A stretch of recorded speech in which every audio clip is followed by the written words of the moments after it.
Bismillahirrahmanirrahim. Assalamualaikum warahmatullahi wabarakatuh. Waalaikumsalam.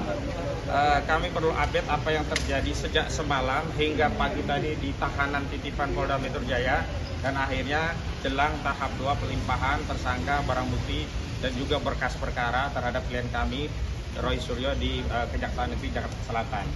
Perlu kami tegaskan ulang kepada aparat penegak hukum khususnya institusi kepolisian bahwa dalam proses tahap 2 tidak ada satupun pasal di dalam KUHP baik yang lama maupun yang baru yang mewajibkan dalam tahap 2 itu ada tindakan penahanan. Sekali lagi, tindakan penahanan hanya bisa dilakukan jika ada unsur subjektif maupun objektif dari penyidik, yakni berupa adanya alasan kekhawatiran melarikan diri, kekhawatiran menghilangkan barang bukti, atau kekhawatiran melakukan tindak pidana lagi. Dan urusan-urusan yang subjektif ini telah dikonfirmasi oleh penyidik tidak ada. Dengan dibuktikan apa? Sejak awal status tersangka baik Roy Suryo maupun Tifauzi Atiasuma itu tidak pernah ditahan. Itu mengkonfirmasi bahwa memang tidak ada kekhawatiran atas keduanya untuk melarikan diri, menghilangkan barang bukti atau melakukan tindak pidana yang dituduhkan. Yang kedua, karena memang tidak ada status penahanan, maka dalam tahap 2 itu bukan dalam proses untuk memindahkan status tahanan dari Polda menuju ke Kejaksaan. Karena itu tadi kami sempat protes dan Pak Komjen Pol Purnawiran Ogroseno telah menjelaskan aturan KUHP terkait konteks pelimpahan yang tidak ada kewenangan untuk melakukan penahanan, sehingga berita acara pengalihan penahanan dari Polda menuju ke Kejaksaan tadi tidak ditandatangani, ditolak dan memang tidak relevan. Karena itu kami tadi sempat terjadi perdebatan tentang hal itu dan kami tegaskan klien kami hari ini tidak dalam status ditahan. Status tersangka iya, tetapi dalam konteks untuk pelimpahan P21 yang di dalam KUHP tidak ada satupun norma yang mengatur kewajiban atau bahkan kewenangan bagi seorang penyidik untuk melakukan penahanan. Yang ketiga, bahkan yang paling krusial, hak asasi manusia dari seseorang untuk merdeka dalam konteks menjalani perkara. Memang klien kami tidak merdeka karena berstatus tersangka, tetapi dalam menjalani perkara itu punya kemerdekaan tentang pilihan apa yang dia kenakan tentang pakaiannya. Dan tadi sempat ada upaya paksa dari penyidik Polda Metro Jaya untuk mengenakan rompi tahanan. Jadi ini adalah sesuatu yang melanggar. Kenapa? Tidak ada satupun undang-undang KUHP ataupun KUHP yang wajibkan dalam proses pelimpahan menggunakan rompi tahanan.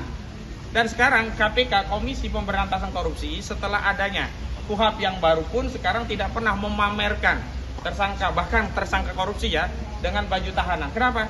Karena ini sama saja melanggar asas presumption of innocence, asas praduga tidak bersalah. Klien kami hari ini hanya terduga dan belum ada satu putusan pengadilan yang berkekuatan hukum tetap, dan bahkan jangankan yang berkekuatan hukum tetap, pengadilan tingkat pertama pun belum ada. Jadi tidak ada status penjahat terhadap klien kami. Yang ada status penjahat itu adalah Sylvester Matutina. Karena Sylvester Matutina yang sudah inkrah, yang semestinya oleh Kejaksaan Negeri Jakarta Selatan ini dieksekusi, itulah yang harusnya dilakukan upaya paksa. Dan tadi sempat terjadi perdebatan karena polisi menganggap bahwa mengenakan rompi tahanan itu adalah bagian dari SOP kepolisian. Saya tegaskan, tidak boleh ada SOP yang melanggar undang-undang. Mereka ingin mentaati SOP, ya berarti itu adalah SOP dalam pengertian yang lain. Ya ini apa? Solo oligarki parcok. Yes. Itu yang kemudian saya kutip dari Pak Ogroseno. Kalau begitu memaksakan diri dengan melakukan penyematan rompi tahanan yang pada dasar KUHP-nya tidak ada dasarnya, berarti ini adalah kehendak dari Solo oligarki dan parcok. Dan saya sedih sekali, sangat sedih dan prihatin kalau aparat bergabung kita sekelas Polda Metro Jaya justru tunduk pada Solo oligarki dan parcok. Karena itu kami berkeyakinan institusi kejaksaan tidaklah seperti institusi kepolisian. Di tengah dahaga masyarakat akan keadilan di Republik ini, di tengah maraknya kezaliman, represi dan kriminalisasi yang terjadi kepada anak bangsa, kami berharap pihak kejaksaan tidak mengambil langkah seperti yang dilakukan oleh institusi kepolisian. Apa itu? Karena ini agendanya adalah tahap 2. Tahap 2 itu agendanya pelimpahan barang bukti, berkas perkara dan tersangka. Ya sudah itu saja. Jangan ditambahi dengan menitipkan pesan dari SOP lagi Solo oligarki dan parcok dengan memaksakan untuk menahan klien kami. Dan dalam proses penegakan hukum tidak ada satu pasal yang mewajibkan seorang tersangka itu untuk ditahan. Dan dalam presiden pertarungan antara Haris Azhar dan Fathia Maulidiyanti dengan Luhut Binsar Panjaitan, yang genus deliknya juga sama, fitnah dan pencemaran, itu tidak ada penahanan dan akhirnya dimenangkan oleh Haris Azhar dan Fathia Maulidiyanti. Karena itu Pak Jokowi saya ingatkan Pak Jokowi, Anda bersikap gentle seperti Pak Luhut. Tidak perlu di belakang meja Anda menekan-nekan agar klien kami ditahan. Kenapa? Karena kalau sampai ditahan berarti sudah ada satu kekalahan telak pada kubu Joko Widodo. Yakni apa? Saudara Joko Widodo tidak memiliki sikap negarawan, tidak bisa dijadikan sebagai bapak bangsa, tidak bisa dijadikan panutan, apalagi kalau dia akan dijadikan teladan untuk keliling Indonesia dalam rangka memasarkan Partai Solidaritas Indonesia. Lalu apa yang mau kita harapkan dari sebuah partai jika teladannya justru tidak punya sikap negarawan, tidak bisa menjadi bapak bangsa yang ngemong seluruh anak bangsa meskipun punya pandangan berbeda.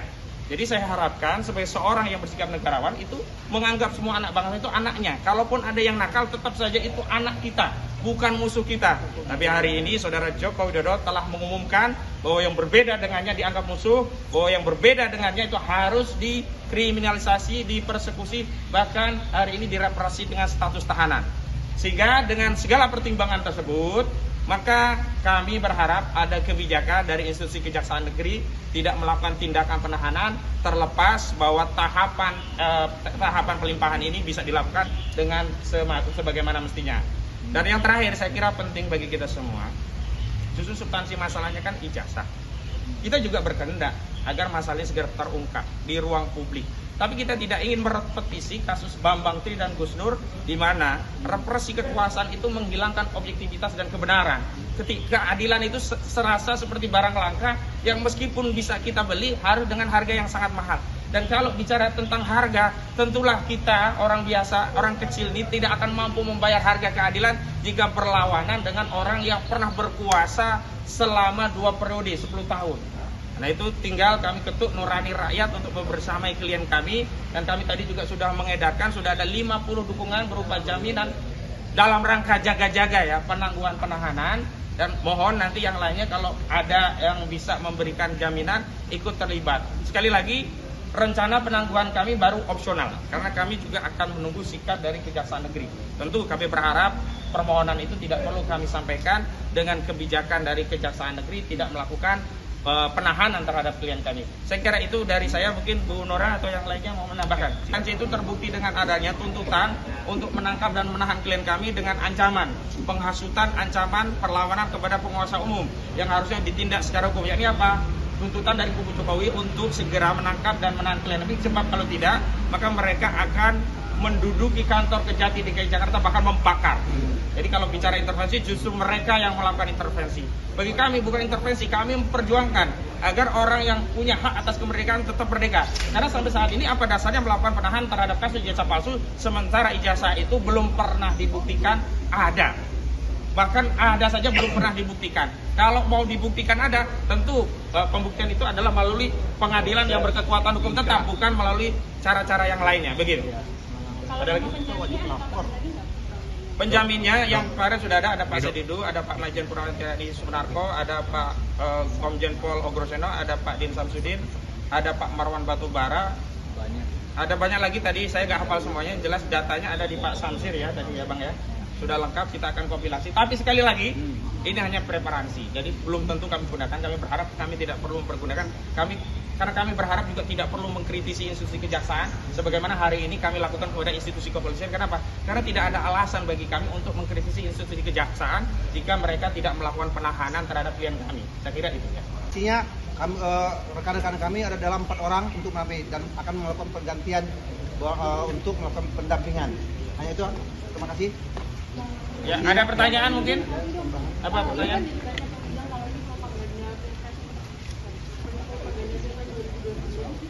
Untuk?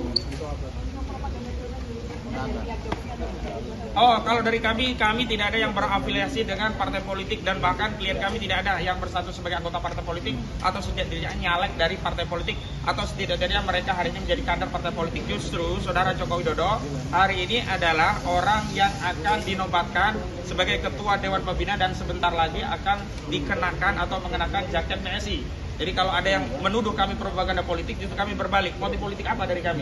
Justru kalau ini politiknya dari Joko Widodo ingin tetap agar namanya menjadi pusat perhatian media sampai 2009 untuk dikaitkan dengan elektabilitas PSI, mungkin saja itu terjadi, tetapi tidak pada kubu kami yang selama ini memang fokus untuk membela rakyat, untuk mengungkap masalah ijazah palsu ini, sehingga tidak ada lagi legacy yang hitam kelam yang kita wariskan kepada anak bangsa generasi selanjutnya, sehingga kita sebagai orang tua nanti bisa memberi jawaban kepada anak cucu kita apa yang terjadi pada pertiwi kita dan perjuangan apa yang sudah kita lakukan untuk membersihkan legacy berbangsa kita.